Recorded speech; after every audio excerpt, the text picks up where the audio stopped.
ఆపరా psycho Jagan. అన్నగారు, ఛీ, అలా పిలవకు. నాకు మళ్ళీ చచ్చిపోవాలనిపిస్తుంది. ఏ ముఖం పెట్టుకుని నా విగ్రహానికి దండ వేయటానికి వచ్చావురా? బ్రతికున్నన్ని రోజులు నీ అవినీతి సంపాదన వల్ల సిగ్గుతో సచ్చాను. నేను పోయాక నా శవంతో రాజకీయం చేసి నీ పార్టీకి నా పేరు పెట్టి మరీ ముఖ్యమంత్రివయ్యి జనంలో నాకున్న పేరును చంపేశావు. రాష్ట్రాన్ని నామరూపాలు లేకుండా చేశావు. అవినీతితో కడుపు నింపుకున్నావు. బాబాయి చావుకి కారణమయ్యావు. సొంత తల్లిని చెల్లిని ఇంటి నుండి తరిమి కొట్టావు. బాబుగారి మీద తప్పుడు కేసులు పెట్టావు.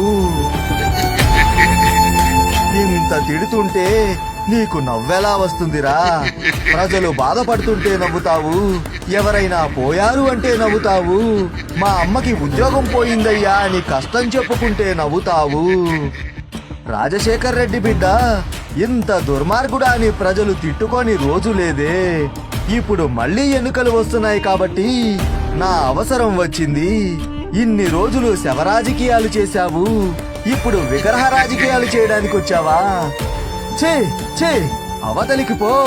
నాకు నీ ముఖం కూడా చూపించకు. ప్రజలు చెప్పడం కాదు, నేను చెప్తున్నాను.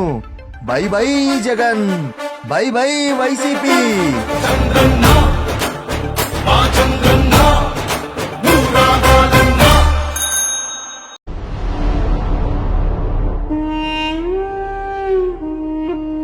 ఆపరా సైకో జగన్. అన్నగారు, ఛీ, అలా పిలవకు.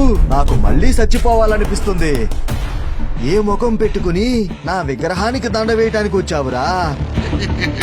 బ్రతికున్నన్ని రోజులు నీ అవినీతి సంపాదన వల్ల సిగ్గుతో సచ్చాను. నేను పోయాక నా శవంతో రాజకీయం చేసి నీ పార్టీకి నా పేరు పెట్టి మరీ ముఖ్యమంత్రివయ్యి జనంలో నాకున్న పేరును చంపేశావు. రాష్ట్రాన్ని నామరూపాలు లేకుండా చేశావు. అవినీతితో కడుపు నింపుకున్నావు. బాబాయి చావుకి కారణమయ్యావు. సొంత తల్లిని చెల్లిని ఇంటి నుండి తరిమి కొట్టావు. బాబుగారి మీద తప్పుడు కేసులు పెట్టావు. ఇంత తిడుతుంటే నీకు నవ్వెలా వస్తుందిరా? ప్రజలు బాధపడుతుంటే నవ్వుతావు. ఎవరైనా పోయారు అంటే నవ్వుతావు. మా అమ్మకి ఉద్యోగం పోయిందయ్యా అని కష్టం చెప్పుకుంటే నవ్వుతావు. రాజశేఖర్ రెడ్డి బిడ్డ ఇంత దుర్మార్గుడా అని ప్రజలు తిట్టుకొని రోజు లేదే. ఇప్పుడు మళ్ళీ ఎన్నికలు వస్తున్నాయి కాబట్టి నా అవసరం వచ్చింది. ఇన్ని రోజులు శవరాజకీయాలు చేశావు. ఇప్పుడు విగ్రహ రాజకీయాలు చేయడానికి వచ్చావా?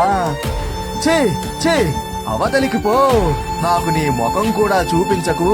ప్రజలు చెప్పడం కాదు, నేను చెప్తున్నాను. Bye bye Jagan, bye bye YCP.